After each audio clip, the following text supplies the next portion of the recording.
Something weird happens to your Google business profile when you have more than 100 photos uploaded to it. They almost get 2,500 monthly website visitors. They get 2,370% more direction requests than those profiles without photos. And they can generate over 200 phone calls a month. And while these results are real, there is a whole bunch of factors that come into play, like location, industry, the weather.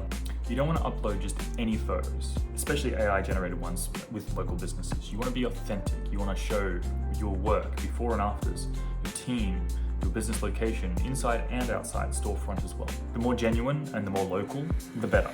And adding photos to your profile is super easy, especially on your mobile phone. Here's how. In your Google Maps, hit the business at the bottom, make sure you're logged into your Google business profile, and hit add photos.